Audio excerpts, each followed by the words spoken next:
Hola, ¿qué tal? Mi nombre es Alexis León, profesor de Historia a nivel universitario, y esto es un esfuerzo, como siempre digo, para ayudar a los estudiantes, no solamente del Departamento de Educación, sino todos los estudiantes de Puerto Rico, a comprender un poco mejor la historia en estos tiempos de pandemia que a veces es tan fuerte, esas clases online y todo lo demás. Entonces, como siempre digo, yo no soy tu maestro, yo no soy tu profesor, tu maestro es el que manda en tu clase y tu escuela es la que determina. Yo solamente estoy aquí para ayudar a complementar ese estudio, pero tienes que hacerle caso a lo que diga tu maestro o tu profesor. Vamos a la lección número 5 del módulo de formación y desarrollo de la sociedad puertorriqueña. O sea, esto es historia de séptimo grado. En la unidad 2, que hablamos del encuentro de los dos mundos, si te has perdido los videos, busca los videos anteriores, están en esta misma lista y te vas a poder poner al día.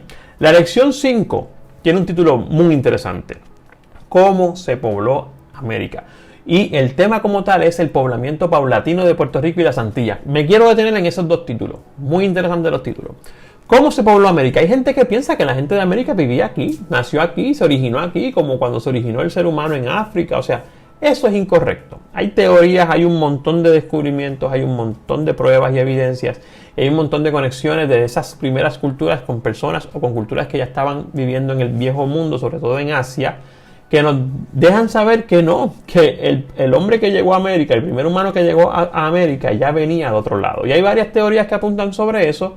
Ya yo hablé de eso en un video de historia de Estados Unidos que se llama así mismo Poblamiento de América y las primeras tribus en Estados Unidos. De hecho, lo desarrollé mejor allá. Aquí lo voy a desarrollar un poco más dirigido a estudiantes de séptimo grado y a Puerto Rico. Entonces, varias cosas que quiero tocar aquí. Voy a bajar hasta la parte del contenido, porque en el contenido en el módulo me parece muy interesante una foto que hay que habla de cuáles son las teorías, y la voy a poner aquí bastante grande, del poblamiento de América. Y voy a empezar a anotar, o sea, voy a dibujar en el mismo módulo para que puedan entender lo que estoy diciendo.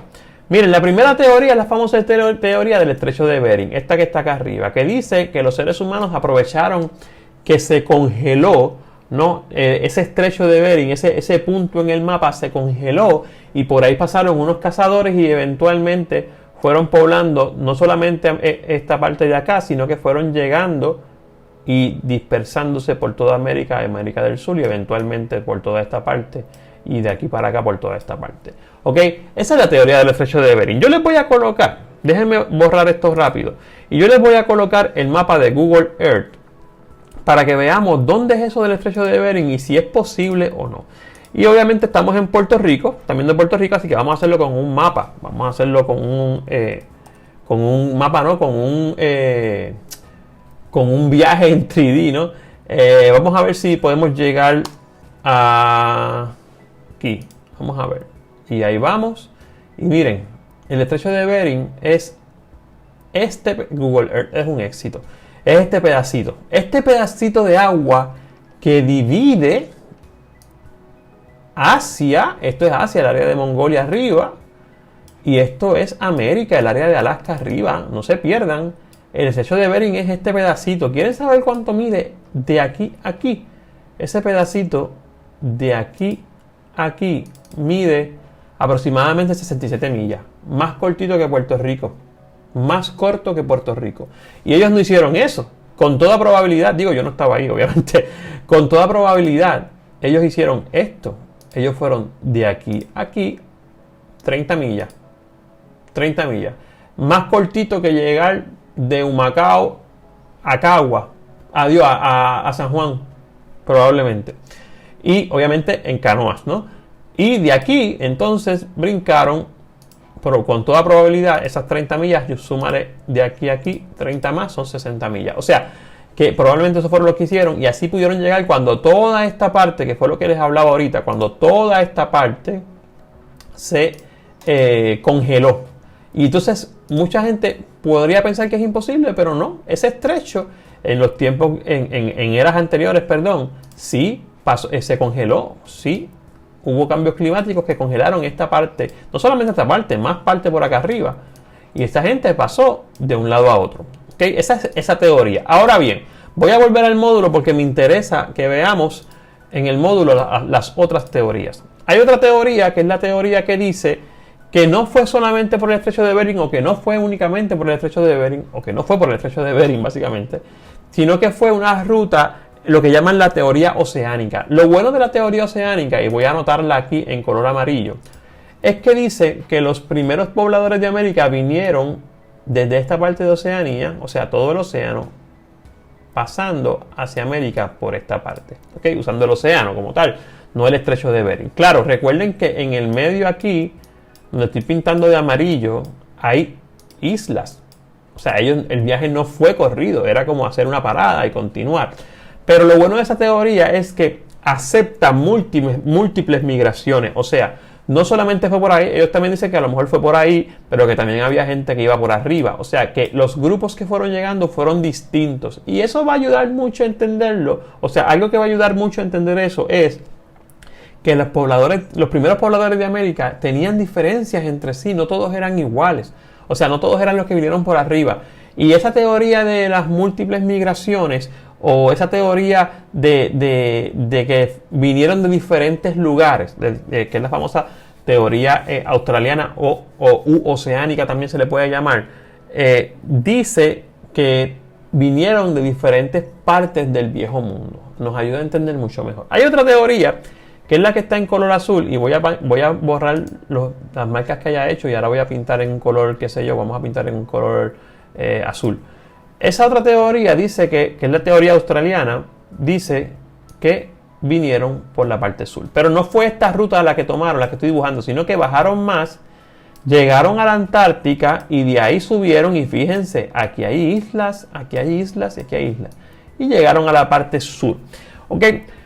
Miren, no importa la teoría. La realidad es que no importa la teoría. O sea, la teoría sí importa, pero no es tan interesante, no es tan importante para lo que vamos a hablar, porque en nuestro caso vamos a hablar de las primeras tribus, las primeras tribus en las Antillas como tal. ¿Cuáles eran esas primeras tribus que existían? Y para eso voy a compartir. Bueno, estoy compartiendo el módulo, ok. En las Antillas, que es el tema que nos interesa. Ya dejamos el despoblamiento de América, muy interesante. Cuando vayan a noveno grado, historia mundial, probablemente se la cuenten mejor o se las hablen mejor, o en grado 10. Entonces, esa primera teoría, o esos primeros pobladores, debo decir, se les va a conocer como arahuacos, que se van a desarrollar hasta convertirse en lo que conocemos como taínos, ¿ok? Ellos vivían de la agricultura, como dice el módulo, construían edificios de madera y paja, o sea, no vivían en cavernas, sáquense eso de la mente, sáquense eso de la mente.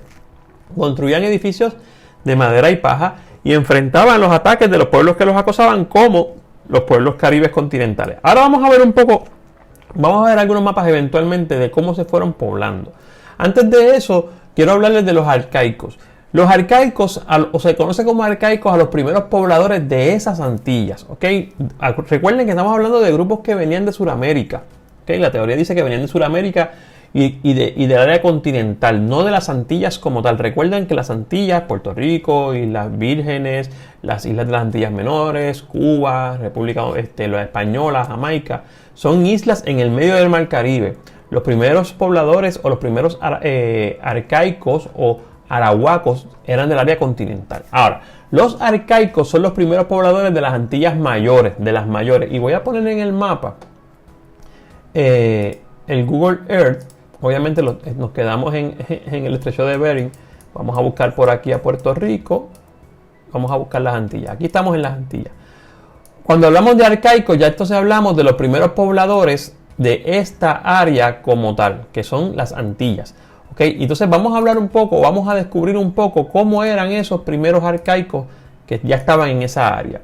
Que según la teoría de poblamiento hubo dos migraciones. La primera vino de las costas de Centroamérica. Recuerden, como les había dicho en la clase en unos videos pasados, no solamente vienen del sur, esos también pueden venir del área de Centroamérica, que es el área continental. Estos eran cazadores y recolectores, recogían frutos. Dice que la segunda migración provino de Sudamérica y llegó hasta Puerto Rico, y por eso es que nos deteníamos en el mapa en la vez pasada, y voy a volver a compartir el Google Maps ahora, el Google Earth, perdón, para que vean que esa segunda oleada que vino es la oleada que sale de aquí. Voy a ver si puedo anotarlo en un momento aquí. Vamos a cambiar el color amarillo porque se nos pierde con el azul del fondo.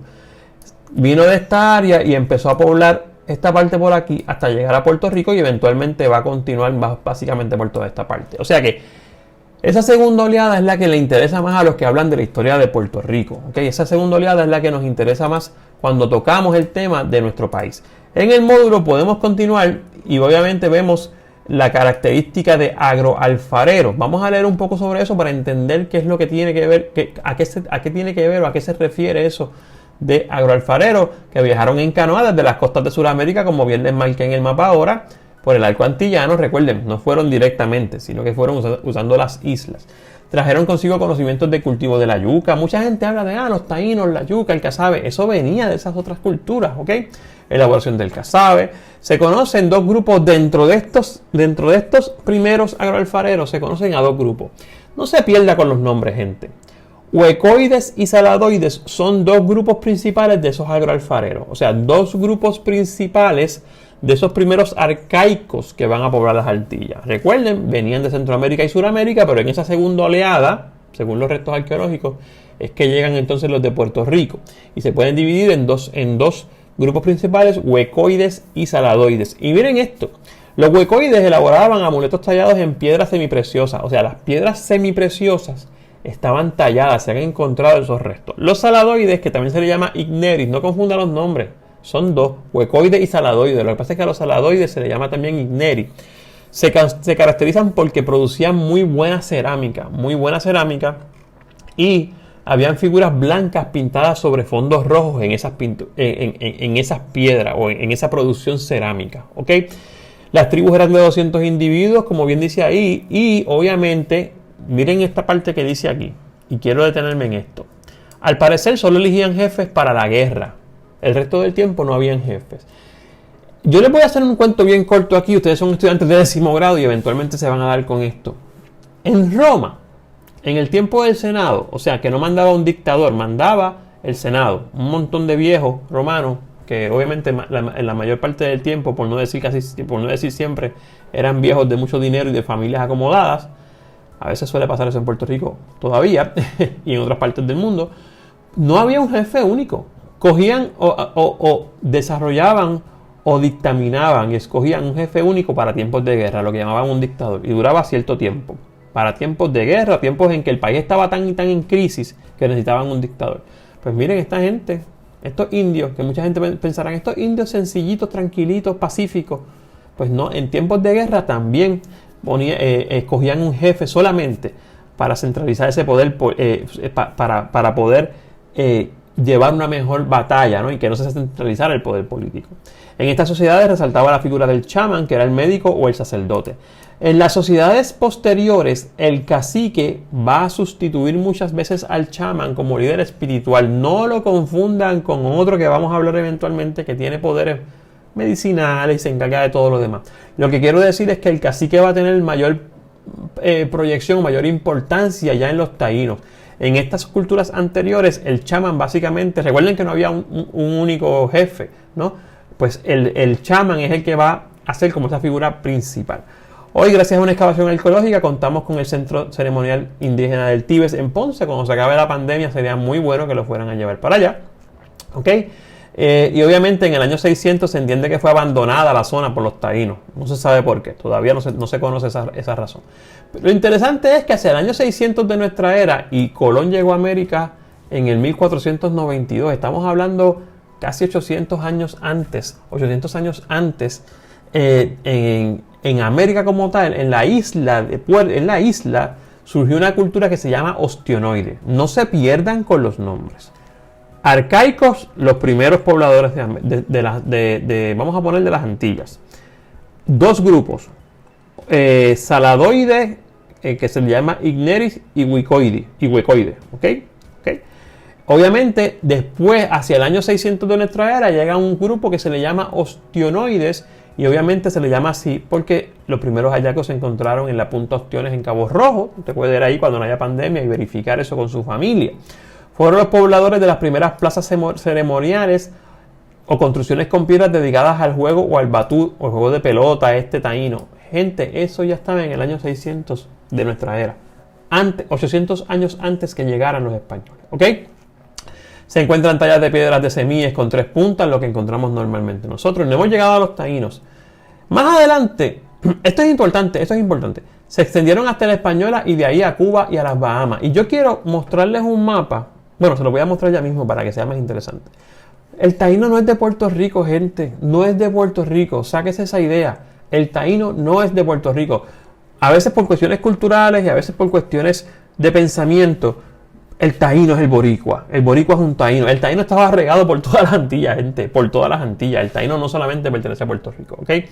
Entonces, y fíjense, se extendieron hasta la Española, desplazando a los arcaicos de esas islas o interrelacionándose con ellos. Oye, en esas islas habían otros complejos anteriores antes de los pretaínos. Esos pretaínos, cuando llegaron con culturas más avanzadas o con sociedades más avanzadas, desplazaron esas otras. Oye, ¿qué es desplazar? No se crean el cuento bobo, gente. Desplazar es matar, hacer la guerra, dominar. Probablemente los que pudieron huir, huyeron, pero sí mataban, habían guerra, los taínos peleaban como se pelea hoy día. O sea, esa cuestión del taíno pacífico, no compren esa idea. No estoy diciendo que estoy tirándole a los taínos, ni estoy hablando mal de los taínos, pero no eran una raza, o no eran un pueblo pacífico, que eran más pacíficos que otros, que les gustaba conquistar y estar todo el tiempo haciendo guerra, sí. Pero también desplazaban, o se interrelacionaban con los que llegaban, o los desplazaban a fuerza de pelea, armamento militar. No piensen en armamento militar, pistola o revólver con pólvora. Armamento militar es cualquier herramienta que tú utilices para usarlo en el contexto militar, en una batalla militar. Hacia el año 1200 de nuestra era surgió la cultura taína. O sea que la cultura taína, como tal, con sus características propias, va a surgir hacia el año 1200 de nuestra era. Los españoles llegaron en casi 300 años después. O sea que la cultura taína se estableció y logró duró más o menos 350 años después. O sea que no se desarrolló tanto más como las otras. Ahora bien, la región sureste es la que se registra de la Española, se registra el primer asentamiento taíno, ¿no? No es en Puerto Rico, es en la Española, en el sureste de la Española. Para ese entonces, las poblaciones de taínos transitaban canoas. Puerto Rico y la Española fueron centros culturales denominados taíno clásico. Y voy a compartir una imagen que me pareció muy, muy interesante. La voy a compartir en este momento de internet. Quiero que vean esto. Ya está marcado, yo no tengo que marcar. El área verde es donde se organizaban los caribes. El área marcada como un rosita que dice taínos orientales, más arriba, como lo que podríamos llamar hoy las vírgenes. Ahora, taíno clásico, Puerto Rico y República Dominicana. Recuerden y miren esto, el área, es más, tengo que marcarlo. El área este de Cuba, ese puntita este de Cuba, aquí, habían taínos clásicos. Por eso esa área de Cuba mantiene tanta cercanía cultural con el resto de los taínos de la Española y Puerto Rico. Muchos han hablado que eventualmente esto va a ser lo que va a dar paso a pensar que ya existía una confederación antillana, taína, y que se estaban como que organizando. Esta no es la cosa para hablar de eso, pero yo sí lo que le puedo decir es que había comunicación entre estas tribus. No una comunicación quizás directa, pero se sabía lo que estaba pasando. ¿Okay? Y obviamente habían taínos occidentales en esta parte de Cuba, habían taínos orientales en esta parte de las Antillas, lo que llamamos hoy las Islas Vírgenes, que chocaban muchas veces con los caribes de las islas. Y por último, estos caribes de las islas son los que van a ir constantemente llegando a estos lugares para atacar y obviamente saquear. Vamos a hablar de los caribes un poco ahora y voy a compartirles el módulo para hablar de los caribes. Cerca de 500 años antes de la llegada de los europeos, o sea, más o menos el año 1000, unos guerreros de origen calinago invadieron las Antillas Menores. Se destacaban por sus técnicas de ataque. Era una civilización que en esa parte estaban bien, pero bien avanzada. O sea, por lo menos estaban bien concentrados en eso. Siempre atacaban de noche para sorprender a los taínos mientras dormían. Se destacaban por su capacidad altamente elaborada de manejar las cuestiones en el mar, o sea, su capacidad náutica. Las canoas eran bastante eficientes. Tenían la costumbre supuestamente de comer carne humana y solo la de los guerreros capturados, los guerreros jóvenes capturados. Miren, voy a leer todo esto porque esto desmonta un mito. El comer carne humana, lo que llaman alguna gente canibalismo antropófago, ¿no?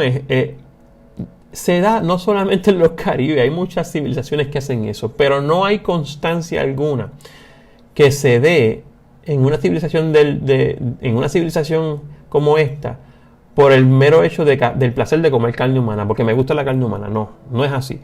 Se da, y vamos a leer el módulo, solo la de los guerreros jóvenes capturados en los ataques sorpresivos, pues, según un complejo ritual, al comerse al enemigo adquirían parte de su valentía y poder. O sea, era como con la idea de yo adquirir esa valentía de la otra persona que me está atacando, y muchas veces porque incluso los admiraban. Eran guerreros tan fuertes que yo me voy a comer ese guerrero para que se me pase a mí la valentía. ¿Ok?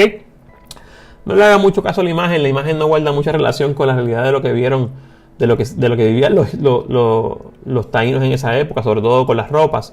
No guarden mucho, no prestan mucha atención a la imagen, es algo que a mí no me gusta mucho que ponen aquí en el módulo, pero nada. Raptaban a las mujeres con el propósito de utilizarlas como esposas y como esclavas. ¿Okay? Fue el único grupo indígena que sobrevivió más de 200 años con la llegada del europeo. Los caribes llegaron a sobrevivir 200 años después de la llegada del europeo. Obviamente no sufrieron el mismo destino que van a sufrir los taínos. ¿Por qué es importante que sepamos de esto? Obviamente después están las tareas de aplicación, no voy a entrar a eso. ¿Por qué es importante que sepamos esto? Porque se derrumban varios mitos. No eran autóctonos de nuestra zona. No fueron los mismos indios que llegaron a principios de las Antillas. Habían llegado otras culturas. Eventualmente van a desembocar en lo que es la cultura taína. No solamente pertenecían a Puerto Rico. No eran una cultura pacífica del todo. Sabían conquistar, sabían desplazar otras culturas. No vivían enajenados de lo que pasaba. La comunicación se daba sobre todo cuando vimos el mapa de los taínos clásicos. Estaban regados por todas las Antillas.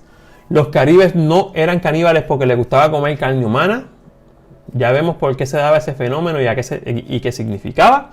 Y los caribes duraron 200 años después que llegaron los españoles. Porque obviamente no sufrieron el embate de los trabajos forzados, la plaga y los abusos que muchas veces se cometían contra el español. Yo no estoy hablando de genocidio. El que ya ha visto los videos anteriores sabe que un profesor serio o un maestro serio de historia de Puerto Rico en el siglo XXI no habla de un genocidio español. Si tu maestro te habla de un genocidio español, pues tienes que con él sentarte y buscar la definición de qué es genocidio para ver si aplica a lo que pasó aquí. Que fue una catástrofe, sí. Una crisis, increíblemente. Que fue una debacle, sí. Pero no fue un genocidio. Vamos a hablar en el próximo módulo, y voy a ir introduciéndolo aquí, aunque no voy a hablar de eso en este video, de cómo eran esas costumbres taínas, cómo era la vida taína. Y te quiero decir algo antes de irme. Muchas veces a nosotros nos aburren estos temas porque la clase se ve como empujada a llegar a los españoles. Cuando hablamos de la cultura taína y la sociedad taína, vamos a ver que era bastante rica en cuestión de lo que tenían, en cuestión de lo que sabían hacer. Y no solamente eso, hay teorías que dicen que si los españoles no hubiesen llegado a las Antillas, los taínos estaban a punto de convertirse en una sociedad de avanzada, quizás no tanto como los mayas, pero más o menos ahí. Nos veremos en la próxima.